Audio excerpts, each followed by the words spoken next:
Kembali kami sampaikan ini kepada terutama tenaga pendamping profesional, tapi juga karena ini lazimnya juga dilihat para sekdes, para kades, dan para pegiat desa, bahwa khusus untuk 2022 seluruh upaya perbaikan dalam pendampingan itu ada dua hal, yaitu yang pertama dan yang utama untuk menyiapkan pendamping supaya bisa lulus P3K. Jadi perbaikan dalam daily report termasuk bagian dari upaya yang utama itu supaya pendamping bisa lulus dalam P3K.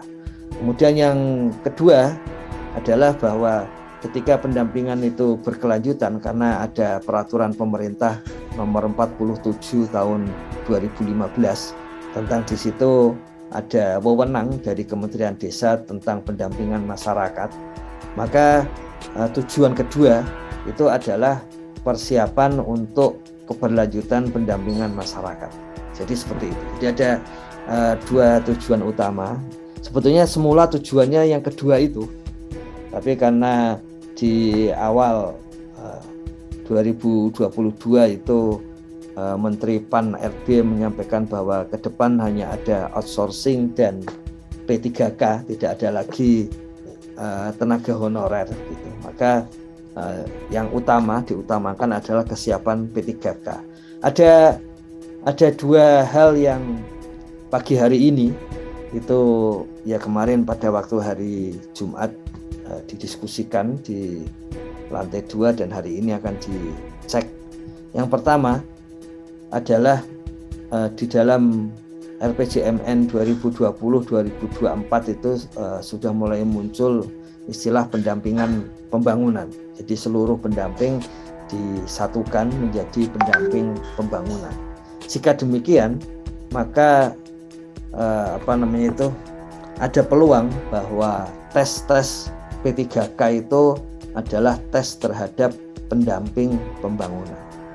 Jadi pendamping desa, pendamping PKH, pendamping penyuluh pertanian, semua yang sifatnya pendampingan honorer itu ada alternatif satu, bahwa mereka tes yang sama sebagai pendamping pembangunan. Karena itu Kementerian Desa akan menyiapkan dengan sebaik-baiknya dengan mulai dari sekarang supaya ketika alternatif satu yang muncul itu adalah pendamping desa, pendamping atau sekarang istilahnya TPP, tenaga pendamping profesional, itu bisa lulus semua. Karena ini langsung dalam satu kolam yang sama dengan pendamping-pendamping yang lain. Yang kedua, alternatif kedua, bahwa presiden yang sudah ada itu P3K tergantung kepada masing-masing kementerian. Misalnya ada Kementerian Pendidikan dan Kebudayaan, di situ P3K untuk guru. Tapi tadi kalau pendamping itu dikelola oleh Bappenas, maka ini akan mencakup alternatif satu tadi, pendamping di antara semua kementerian. Ini masih dalam proses diperdalam seperti apa.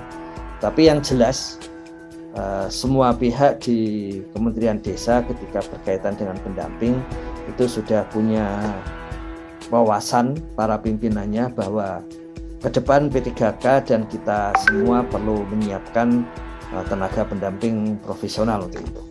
Misalnya contohnya di Pusdatin antara lain perbaikan daily report diarahkan ke sana, diarahkan supaya pendamping sudah terbiasa ketika menyiapkan diri untuk tes P3K.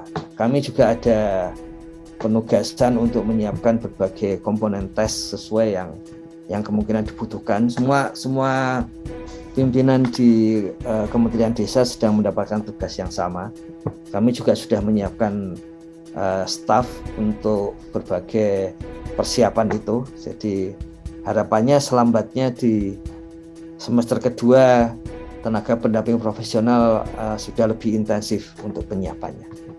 Jadi ini ada semacam bimbel supaya bisa lolos, terutama kalau alternatif satu yang muncul di mana tidak sepenuhnya akan tergantung di dalam kementerian ya. Itu kalau tergantung kementerian itu bisa dua cara yang kemarin sudah disampaikan ke Kementerian Keuangan, yaitu cara mungkin jadinya harus nambah anggaran, tapi kalau kementerian bersedia menggunakan anggaran yang ada untuk itu bisa lebih bebas.